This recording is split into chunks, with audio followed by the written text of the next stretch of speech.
ভাইয়ারা আমার, আপনারা মনে মনে অল্প সময় বসেন, বেশি সময় না, 20 মিনিট বসবেন তো, 20 মিনিট বসবেন, 20 মিনিট। দোস্ত বুজুর্গ, নামাজ হলো আপনার মুমিনের মেরাজ। কেমন করে মেরাজ? আল্লাহর হাবিবকে ডাকলেন আল্লাহর দরবারে মেরাজ করতে, শুনছেন তো কাহিনী। মেরাজে যখন আল্লাহর হাবিবকে নিয়ে গেলেন, সিদরাতুল মুনতাহা পর্যন্ত ফেরেশতা নিয়ে গেলেন। ফেরেশতা আগে যাইতে পারে না। ফেরেশতা বললেন রাসূল, আগে যদি আমি ফেরেশতা যাই, আমার আল্লাহর নূরের দ্বারাতে আমার পাকাগুলি নূরের পাকা জ্বলে সারকার হয়ে যাবে। এবার আল্লাহ আপনাকে পাওয়ার দিছে, আপনি আগের দিকে যান। আল্লাহর হাবিব যখন আগে গেলেন, যাওয়ার পরে দেখে আল্লাহ যেই দফতরে আছে বাইতুল মামুর, চারোদিকে আল্লাহর 70,000 ফেরেশতারা তওয়াফ করতেছে।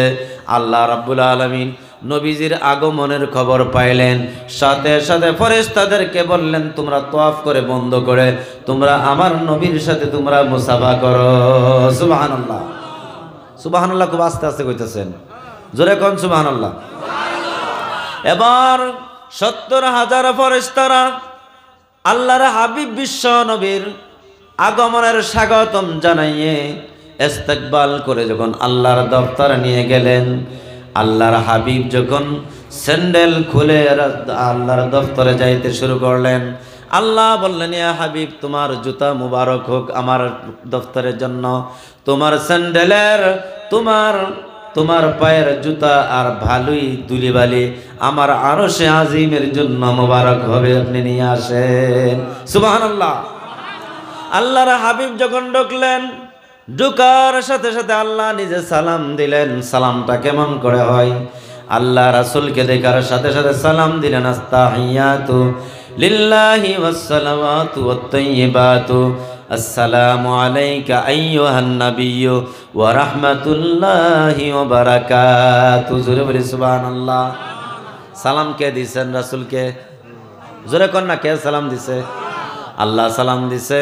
আল্লাহর সালামের জবাব রাসূল দিলেন, আসসালামু আলাইনা ওয়া আলা ইবাদিল্লাহিস সালিহিন, আশহাদু আন লা ইলাহা ইল্লাল্লাহু ওয়া আশহাদু আন্না মুহাম্মাদান আবদুহু ওয়া রাসূলুহু। আল্লাহর সাথে দিদার হলেন, সাক্ষাৎ হলেন, কথাবার্তা শেষ হলেন। এবার আল্লাহর হাবিব যখন দুনিয়াতে অবতরণ করবেন, আসার সব সময় আল্লাহকে আবদার জানাইছেন, আল্লাহ গো, তোমাকে আমি এক নজর দেখার সাথে সাথে 53 বছরের কষ্ট, মক্কার জমিনের সব কষ্টগুলি বেদিন কাফিরের হাতের পাথর খাওয়া, রক্তে রঙিন হওয়া, সারা জীবন ভর পেট ভর্তি করে কোনোদিন খাইতে পারলাম না, জীবন ভরে কষ্ট করলাম, বাপ হারায় পড়লাম। আর যখন 4 বছর হলো, তখন আমার মা আমেনা ইন্তেকাল হয়ে গেল। আমার দুঃখের সীমা নাই। আমাকে লালন পালন করলেন আবু তালিব। 42 বছর পরে আমার কাছ থেকে চলে গেলেন, ইন্তেকাল হয়ে গেলেন। তারপরে আমি মক্কার জমিন, জন্মভূমি আমার ছাড়তে হলো, মদিনায় আমি গেলাম। ও আল্লাহ, তোমাকে দেখা মাত্রই আমার 53 বছরের যত দুঃখ বেদনা শরীরে ছিল, সমস্ত দুঃখ বেদনাগুলি আমার শরীর থেকে দূর হয়ে গিয়েছে। জোরে জোরে বলি সুবহানাল্লাহ। আল্লাহ গো, আমার গুনাহগার উম্মত আমি দুনিয়াতে রেখে আসলাম। আল্লাহ গো, তোমার সাথে আমি যেমন করে দিদার করে আমি শান্তি লাভ করেছি, আমার গুনাহগার উম্মতের সাক্ষাতের জন্য তুমি একটা ব্যবস্থা করে দাও। আমি যেমন করে তোমার সাথে মেরাজ করেছি, তেমন যাতে তুমি আমার উম্মতের সাথে একটা কেমন করে মেরাজের ব্যবস্থা করে দাও। সুবহানাল্লাহ। আল্লাহ বললেন, যাও যাও, তোমার উম্মতের জন্য আমি মেরাজের ব্যবস্থা করে দিলাম। 50 ওয়াক্ত নামাজ থেকে 5 ওয়াক্ত, আপনারা সবাই জানেন 50 ওয়াক্ত দিলেন, সব কমায় আপনার 45 ওয়াক্ত নামাজ কম করে দিয়ে 5 ওয়াক্ত দিয়ে দিলেন। 5 ওয়াক্ত যখন রাসূলে দ্বিধাবোধ করতেছে, আল্লাহ খবর জানেন দিলের খবর জানার পরে আল্লাহ জানিয়ে দিলেন, ও রাসূল, তোমাকে মুসা পয়গম্বর আবার 5 ওয়াক্ত কমানোর জন্য বলছে। আমি আল্লাহ জানতাছি 5 ওয়াক্ত নামাজ তুমি দুনিয়াতে নিয়ে যাও। তোমার উম্মতে যদি খুশু এবং খুজুর দ্বারাতে 5 ওয়াক্ত নামাজ সময় মতে আদায় করে, আমি 50 ওয়াক্তর নামাজের সওয়াব আমি 5 ওয়াক্ততেই দিয়া দিলাম। সুবহানাল্লাহ। তোমার উম্মত দুনিয়াতে 1 ওয়াক্ত নামাজ পড়বে, 10 ওয়াক্ত নামাজ পড়ার সওয়াব সমান সওয়াব তার আমলনামায় দিব। এমন করে 50 ওয়াক্তর সওয়াব 5 ওয়াক্ত দিব। এই 5 ওয়াক্ত নামাজ যদি তোমার উম্মতে ভালো করে পড়ে, আমি আল্লাহ কাল কিয়ামতের দিন বিনা হিসাবে জান্নাতের মধ্যে প্রবেশের অনুমতি দিয়া দিব। সুবহানাল্লাহ। ও বন্ধুগণ, আমার ভাইয়েরা, আমার নামাজ কেমন নামাজ হতে হবে? আজকে আমাদের কাপড় সাপড়ের কোনো ধরনের কমি কোতাহি নাই, সময়ের অভাবে নামাজ পড়তে পারি না, কথা ঠিক না বেঠিক? আবু আইয়ুব আব্দুল্লাহ ইবনে আনসারী রাদিয়াল্লাহু আনহু, আব্দুল্লাহ আনসারী মসজিদে যায়, নববীতে যায়, যাওয়ার পরে ফজরের নামাজ আর মাগরিবের নামাজ পড়ে সালাম ফিরে দৌড়ে বাড়িতে আসে। সাহাবারা বললেন, ইয়া রাসূলুল্লাহ, আব্দুল্লাহ আনসারী ফজর আর মাগরিবের নামাজ পড়ে কেন বসে না? রাসূলে বলল, তাকে মাগরিবের নামাজ পড়ার পরে বসতে দিবা। মাগরিবের নামাজে যখন গেল, আজানের সাথে সাথে যাওয়ার সাথে সাথে সাহাবায়ে কেরাম বলল, আব্দুল্লাহ আনসারী রে, তুমি মাগরিবের নামাজ পড়ে বসবা, রাসূলের দরবার কি তোমার ভালো লাগে না? আমরা মসজিদের মধ্যে, মসজিদের নবীর মধ্যে আসহাবে সুফফা আছে, নামাজের পরে আমরা কোরআন শিখা করি, তুমি দৌড়ে চলে যাও কেন? রাসূলে বসার অনুমতি দিয়েছে। আজকেও মাগরিবের নামাজ পড়লেন, পড়ার সাথে সাথে আব্দুল্লাহ আনসারী আবার দৌড়ে যখন মসজিদের বাড়িতে চলে গেলেন, সাহাবায়ে কেরাম আল্লাহর রাসূলের সাথে সমালোচনা করলেন, ইয়া রাসূলুল্লাহ, আব্দুল্লাহ আনসারীকে জানাইলাম, তারপরে উনি বাড়িতে চলে গেল। রাসূল বললেন, তোমরা রাগান্বিত হইও না, তাৎপর্যটা মা এশার নামাজের পরে জানবো। এশার নামাজের পরে মসজিদে নববীর মাধ্যমিকে সাহাবায়ে কেরাম যখন একত্রিত বসলেন, বসার পরে আব্দুল্লাহ আনসারীও বসলেন। আব্দুল্লাহ আনসারী রাদিয়াল্লাহু তাআলা আনহু বললেন, ইয়া রাসূলুল্লাহ, বসতে দিলেন, আমি বসতে পারলাম না, কারণ কি? বললেন, ইয়া রাসূলুল্লাহ, হাবিবাল্লাহ, আমার এবং আমার বিবির মাধ্যমে মাত্র 1 জোড়া কাপড় আছে। আমি যখন নামাজ পড়তে আসি, তখন ঘরের ভিতরে একটা গর্ত আছে, গর্ত খনন করেছি, সেই গর্তের ভিতরে আমার বিবিকে উলঙ্গ অবস্থায় রেখে আসি, যাতে করে কোনো মানুষ না দেখতে পারে। আমি ওই কাপড়গুলি পরিধান করে আমি মসজিদের নামাজ পড়তে আসি। হুজুর গো, মাগরিবের নামাজ আর এশার নামাজ পড়ে যদি আমি অধিক সময় বিলম্ব করি, হতে পারে সূর্য ঢলে যায় আর মাগরিবের নামাজ কাজা হয়ে যাবে, সূর্য ওঠার কারণে ফজরের নামাজ কাজা হয়ে যাবে। এই জন্য রাসূল, আমি ফজর আর জোহরের মাগরিবের নামাজ পড়ে আমি বিলম্ব করি না, দৌড়ে আমি চলে যাই। আমি উলঙ্গ হয়ে আমি গর্তের ভিতরে ঢুকে যাই, ওই কাপড়টা আমার বিবিকে দেই, বিবি ওইগুলি পরিধান করে নামাজ আদায় করে নেই, যাতে করে নামাজ আদায় করতে, আল্লাহর হুকুম আদায় করতে যাতে বিলম্ব না হয়, কাজা না হয়ে যায়। সুবহানাল্লাহ। রাসূল আমার কোনো গোরামি নাই, আমি যাই না সৈন্য, আমি মসজিদে নববী থেকে যাই না, আমার উজুর থাকার কারণে যাই। রাসূলে বলল, আব্দুল্লাহ আনসারী, তুই বাড়িতে চলে যাও। সাহাবাদেরকে নিয়ে রাসূল বসলেন। বসার পরে সাহাবার কাছে বলতেছেন, জানোনি এমন বস্ত্রহীন মানুষ আসেনি? বলল, ইয়া রাসূলুল্লাহ, নাই। এবার বলতেছেন, আব্দুল্লাহ আনসারী, তোমাদের মধ্যে কে আসো? আব্দুল্লাহ আনসারীকে একটা কাপড় দেওয়ার জন্য, নামাজ পড়ার মতো 1 জোড় কাপড় যদি তোমরা দিতে পারো, আমি বিশ্ব পয়গম্বর বিশ্বনবী প্রতিশ্রুতি করলাম, আমি তোমাকে জান্নাতের কাপড় পরিধান করায় আমি জান্নাতের সার্টিফিকেট তোমাকে দেয়া দিব। সুবহানাল্লাহ। সাহাবায়ে কেরামের ভিতরে 2 জোড় কাপড় ছিল, 3 জোড় কাপড় নাই। 1 জোড় যদি দেয়া যায়, তবে আব্দুল্লাহ আনসারীর মতো সেবা হয়ে যাবে। কি করা যায়, কি করা যায়, কোনো সাহাবী পারে না। উসমান গনি আল্লাহর রাসূলের দামাত ছিলেন, জামাই ছিলেন। উনি বললেন, ইয়া রাসূলুল্লাহ, আপনি দোয়া করেন, আমি দেয়া দিব। এবার বাড়িতে গেলেন, বিবিকে বললেন, বিবি, আল্লাহর রাসূল সাল্লাল্লাহু আলাইহি ওয়াসাল্লাম জান্নাত বিক্রি করতেছে, 1 জোড় কাপড় যদি দিতে পারে। বললেন, আপনার যেটা নতুন কাপড় আছে সেটা আমি ধুয়ে পরিষ্কার করে দেই, সেটা রাসূলের দরবারে নিয়ে যান, আর সেটা বিক্রি করে রাসূলকে দিয়ে জান্নাত কিনে আনেন। সুবহানাল্লাহ। নতুন কাপড়টা নিয়ে গেলেন, আর উসমান গনি রাদিয়াল্লাহু আনহু সেই কাপড়টা দেওয়ার পরে রাসূলে খুশি হলেন।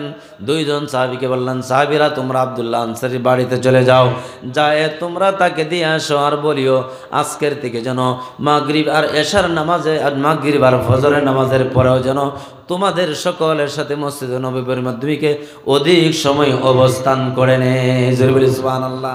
2 জন সাহাবী জোহরের নামাজ পড়ে যখন গেলেন, যাওয়ার পরে দেখেন আব্দুল্লাহ আনসারীর বাড়ির সম্মুখে একটা 2 বছরের সন্তান আর একটা 4 বছরের সন্তান হাতের মধ্যে জিঞ্জির বেঁধে একটা গাছের মধ্যে বেঁধে রেখে দিয়েছে।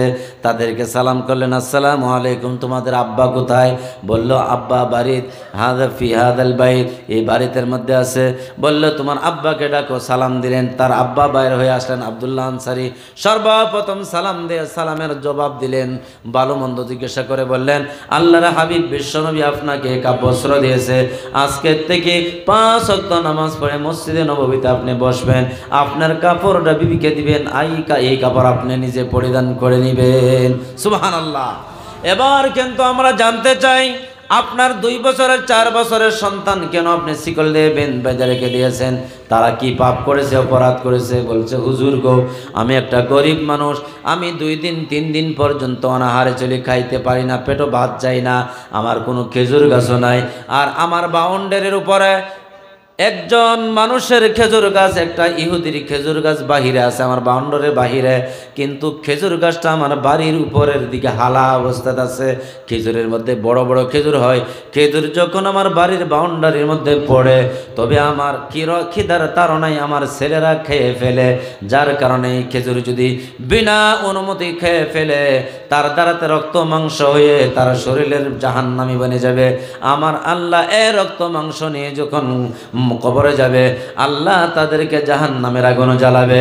যার জন্য দুনিয়াতে অনাহারে যদি 2 জন সন্তান মরে যায়, কোনো কথা নাই, তারা আল্লাহর জান্নাতে চলে যাবে।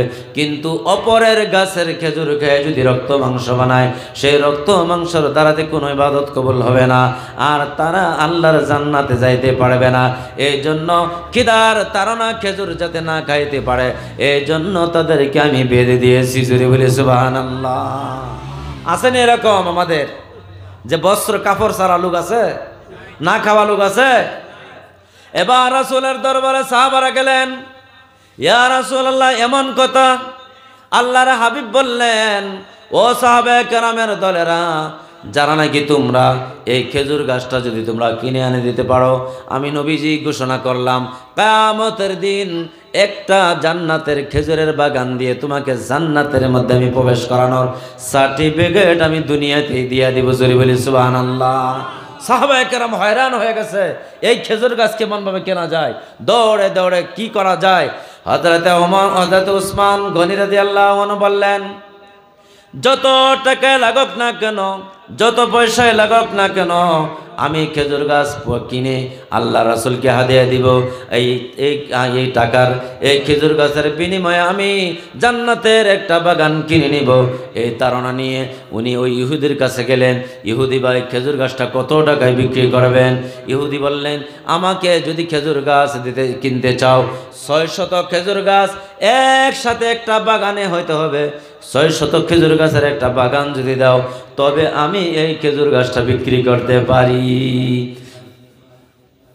হযরত ওসমান গনি রাদিয়াল্লাহু আনহু একসাথে 600 খেজুর গাছ থাকা একটা বাগান একজন ইহুদির থেকে কিনলেন, কিনে এনে রাসূলকে হাদিয়া দিলেন। রাসূলে ওই ব্যক্তির কাছে গেলেন, ইহুদির কাছে। ইহুদিকে বললেন, তোমাকে 600 খেজুর গাছ থেকে একটা বাগান দিলাম, নাও, তবে এই খেজুর গাছটা দাও। এই খেজুর গাছটা কিনলেন। কেনার পরে রাসূলে বললেন, ও আব্দুল্লাহ আনসারী, আজকের থেকে এই খেজুর গাছ তোমাকে দেওয়া গেল, আর তোমার 2 বছরের আর 6 বছরের সন্তানকে আজকে আজাদ করে দিলাম। সুবহানাল্লাহ। এই ছিল সাহাবায়ে কেরামের জীবনের মাধ্যমে আপনার নামাজ আদায় করতে গিয়ে, হালাল খাইতে গিয়ে তাদের জীবনের মধ্যে তেমন কষ্টই অতিবাহিত করেছে, কিন্তু কোনো দিন তারা হারাম কাজে হাত দেয় নাই, হারাম খানায় হাত দেয় নাই। তারা নামাজ কেমনভাবে সহি শুদ্ধ হবে এমন নামাজ তারা বানাইছিলেন, যে নামাজের জরিয়ে করে দুনিয়াতে মরা গাদা জিন্দা করেছে। সুবহানাল্লাহ বলি। হযরত আলী রাদিয়াল্লাহু আনহু যুদ্ধের মধ্যে গেলেন। যাওয়ার পরে ওনার পাওয়ার মাধ্যমে শরীরের মধ্যে তীর বিদ্ধ হয়েছে। তীরটা এমন ভাবে ছিল, তীরটা সোজাভাবে খোলা যায় না, মাংস কেটে কেটে খুলতে হয়। 2-3টা তীর যখন বিদ্ধ হয়ে গেল, সাহাবায়ে কেরাম খোলার জন্য চেষ্টা করেন, যখন খোলা চেষ্টা করলো, চিৎকারের চুতে বলতেছে, আলী বলতেছে আমার তীর তোমরা খুলবা না, তোমরা যদি আমার তীর খোলো তবে আমি জীবদ্দশায় মরে যাব, আমার তীর আমার শরীরে থাকবে, তীর খোলা যাবে না, আমার জীবন চলে যাওয়ার সম্ভাবনা আছে। সাহাবায়ে কেরাম দৌড়ে গেলেন রাসূলের কাছে, রাসূল আপনার দামাত আলীর শরীরে তীরবদ্ধ হয়েছে, তীর আবিদ্ধ হওয়ার কারণে বিশ্বর তাড়না থাকতে পারে না, কি করা যায়, কি করা যায়? রাসূলে বললেন একেবারে সোজা ব্যাপার, আমার সাহাবা, আমার খলিফা, আমার ভাই, আমার দামাত আলী রাদিয়াল্লাহু আনহুর শরীরে তীরবিদ্ধ হয়েছে, তীর খোলার একেবারে সহজ ব্যাপার হলো যে তোমরা তাকে নামাজে দাঁড়াইতে বলো, তোমরা তাকে নামাজে দাঁড়াইতে বলো, সে যখন নামাজে দাঁড়াইবে তখন তার শরীরের মাংস কেটে কেটে তার শরীরের তীরটা খুলে নিবা। সুবহানাল্লাহ। আসার পরে বললেন আলীরা তুমি নামাজে দাঁড়াও। কোনো জোহরের নামাজ ছিল না, কোনো মাগরিব এশার নামাজ ছিল না, কোনো ফরজ নামাজ ছিল না, বরঞ্চ হযরতে আলী একটা নফল নামাজের মাধ্যমে দাঁড়াইছিল। নফল নামাজ, নফল নামাজের মধ্যে দাঁড়ায় যখন আল্লাহু আকবার, আল্লাহ সবার থেকে বড় বলে হাত বেঁধে দিলেন, আল্লাহর কাছে হ্যান্ডকাপ বেঁধে দিলেন। এবার কোনো কথা চলবে না, কোনো ধ্যান চলবে না, আল্লাহর সাথে কথা বলতেছে আলহামদুলিল্লাহ রাব্বিল আলামিন আর রহমানির রহিম মালিকি ইয়াউমিদ্দিন। তারা তো আয়াত জানে, আলহামদু সমস্ত প্রশংসা আল্লাহর জন্য, যিনি রব্বুল মাশরিকি ওয়াল মাগরিব, পৃথিবীর বিশ্ব ভুবনের মালিক, ইহকাল পরকালের মালিক, আর রহমানির রহিম। আল্লাহ তুমি অতিশয় দয়ালু মেহেরবান, তোমার থেকে মেহেরবান আর কে হয় নাই। আর রহমান তুমি নিহায়ত রহম করনেওয়ালা, মালিক ইয়াউমিদ্দিন তুমি রোজা জাজার মালিক, কিয়ামতের দিবসের মালিক। ওই দিন তুমি সাজাও দিতে পারো, তুমি জান্নাতও দিতে পারো। ইয়াকা নাবুদু ওয়া ইয়াকা নাস্তাঈন, তোমার ইবাদত করতেছি কারণ তুমি হলা মালিক, আর তোমার থেকে আমরা পানা চাইতেছি, মদদ চাইতেছি। কি মদদ? ইহদিনাস সিরাতাল মুস্তাকিম, যাতে করে আমাদেরকে সিরাতে মুস্তাকিমের রাস্তা ধরাইয়া দাও। জোরে বলি সুবহানাল্লাহ। আল্লাহর সাথে কথা বলতেছে সাহাবায়ে কেরাম, একজন নয়, দুইজন নয়, প্রায় 500 সাহাবায়ে কেরাম জমা হয়ে গেছে, আর ধারাল চাকর দাঁড়াতে কাটতেছে, তীরগুলি খোলা খোলা হয়ে গেছে। আবার এই জায়গাগুলি মরহম পট্টি লাগাইতেছে, পট্টি ব্যান্ডেজ করতেছে সাহাবায়ে কেরাম। ব্যান্ডেজ লাগানোর কাজ শেষ হয়ে গেছে, আবার সালাম ফিরাইলেন। সালাম ফিরায় দেখে আলী পারি সাহাবায়ে কেরাম 500। বলল তোমরা কি আমার তীর কি খুলতে আসছনি? সাহাবায়ে কেরাম বললেন ও আল্লাহর হাবিবের খলিফা, তোমার তীর খুলতে আসি নাই, তোমার তীর খুলতে আসি নাই, বরঞ্চ তোমার শরীরের সমস্ত তীরগুলি শরীর কেটে কেটে খুলে ফেলছি। সুবহানাল্লাহ। হযরত আলী বলেন খোদার কসম দিয়ে বলতেছি তোমরা আমার শরীরের তীর খুলেছ, আমি খোদার কসম দিয়ে বলতেছি পিঁপড়ে কামড় দিলে যেমনটুকু কষ্ট পাওয়া যায় ততটুকু কষ্ট আমার অনুভব হয় নাই। সুবহানাল্লাহ। কেমন নামাজ ছিলেন, কেমন নামাজ ছিলেন দোস্ত বুজুর্গ। আল্লাহর হাবিব একটা জামাত পাঠাইছেন, সারাদিন তারা পেদল সফর করে যখন রাত্রের বেলায় ক্লান্ত হয়েছিল, ওই জামাতের ভিতরে দুইজনকে পাহারাদারি বানাইলেন, তোমরা দুইজন সারা রাত পাহারাদারি করবা, যাতে করে শত্রু দল আসে এই জামাতকে ঘুমন্ত অবস্থায় না মারতে পারে। এমত অবস্থায় সাহাবায়ে কেরাম, সব সাহাবায়ে কেরাম শুয়ে গেল, দুইজন সাহাবায়ে কেরাম পাহারাদারি করার জন্য জাগ্রত হয়ে গেল। দুইজনের ভিতরে পরামর্শ করলো, দুজন জায়গা কি করবো, একজন আধা রাত শুয়ে যাও, আমি আধা রাত পাহারাদারি করব, আর পিছন রাত তুমি জাগ্রত হবা, আমি শুয়ে পড়ব। দুইজনে আমরা রোটেশন করে রাত্রের বেলায় জাগ্রত থাকার চেষ্টা করি। এই বলে একজন নামাজে দাঁড়ায়ছে, আর একজন শুয়ে পড়লো, যিনি নাকি নামাজে দাঁড়ানোর আগে মনে মনে ভাবলো পাহারাদারি করতেছি, বসার থেকে যদি নামাজ পড়ি তবে ভালো হবে। নামাজে দাঁড়ায় গেছেন, নামাজে দাঁড়ায় যখন মনে মনে ধীরে ধীরে পড়তেছে আলহামদুলিল্লাহিল্লাযী আনজালা আলা আবদিহিল কিতাবা ওয়া লাম ইয়াজআল লাহু ইওয়াজা। সূরা কাহাফ যখন তেলাওয়াত করতেছে ধীরে ধীরে, সাহাবায়ে কেরাম জোরে পড়তেন না, ধীরে ধীরে যখন পড়তেছে নামাজে, আন্ধার অবস্থা, মসজিদের মধ্যে লাইটের ব্যবস্থা নাই, সব সাহাবায়ে কেরাম সেই ময়দানে শুয়ে গেছে, মসজিদ তো ছিল না। একজন শুয়ে আছে পাহারাদারির মাধ্যমে, আর একজন যখন দাঁড়ায় নামাজ পড়তেছে, কাফেরের দলেরা মনে মনে ভাবলো এবার মারার তো বড় সুন্দর সুযোগ দেখা যায়। একটা মানুষ কিছু আন্ধারের মধ্যে দেখা যায় উনি নামাজে দাঁড়ায় আছে, উনি আসলে তো মানুষ না আরো কি আরো কোনো গাছ বৃক্ষ হতে পারে, তাকে জানার জন্য যদি একটা তীর মারি তবে সে যদি মানুষ হয়ে লড়সড় করবে। এবার এটা মনে মনে ভাববে, একটা তীর আন্দাজ করলো, তার শরীরে বিদ্ধ হয়ে গেল, কোনো লড়াচড়া নাই। আর একটা তীর যখন লাগাইলো তখন কোনো লড়াচড়া নাই, দুটা তীর বিদ্ধ হয়ে গেল। এমন করে 3টা তীর যখন বিদ্ধ হয়ে গেল, প্রথম তীর বিদ্ধ হয়ে যাওয়ার সাথে সাথে শরীর থেকে দাও দাও করে যখন রক্ত বের হয়ে গেল, রক্ত বের হয়ে মাটিতে পড়ে যখন গড়াগড়ি করে যায়, তখন যেই সাথীটা শুয়েছিল তার বিছানার তার শরীরের তল দেশে দিয়ে যখন রক্ত প্রবাহিত হলো, রক্তের গরমে রক্তের থেকে ধোঁয়া উঠতেছে, এমতো অবস্থায় শোয়া বন্ধুটা উঠে গেছিল। উঠে যায় দেখে সর্বনাশ হয়ে গেল, তার শরীরের মাধ্যমিকে দেখা যায় তীরবিদ্ধ হয়েছে। কোনো কাফির বেঈমানেরা এখানে তীর মারতেছে। সাহাবায়ে কেরামকে জাগ্রত করে দিল। সব সাহাবায়ে কেরাম উঠলেন। উঠার পরে ওই যারা নাকি তীর নিক্ষেপ করেছিল বেঈমান কাফিররা, তারা চলে গেল। এবার সাহাবায়ে কেরামরা উনি নামাজের দাঁড়ানো অবস্থাতেই সাহাবায়ে কেরামরা শরীরটা কেটে কেটে তীর খুললো আর শরীরটা মরহম পট্টি লাগাই নিল, খবর নাই। সে সূরা কাহাফ সম্পূর্ণ তেলাওয়াত করলো। আবার যখন দ্বিতীয় রাকাত হলো, দ্বিতীয় রাকাতের মধ্যে লম্বা সূরা পাঠ করার পরে সালাম ফেরাইলো। ফজরের আগে সালাম ফেরানোর পরে দেখে সব সাহাবায়ে কেরাম বসা আছে। বলতেছে, তোমরা সকলে কেন উঠছো? তুমি তো শুয়ে আসলা, তুমি কেন বসা আছো? বললো, তুমি কি টের পাও নাই? বলে, না, টের পাই নাই।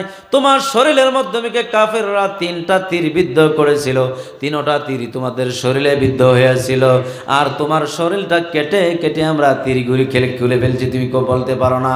সে বলতেছে, খোদার কসম, আমি যখন নামাজে দাঁড়াইছি আমি আল্লাহর সাথে এমন ভাবে কথা বলতেছি যেন আমি আল্লাহর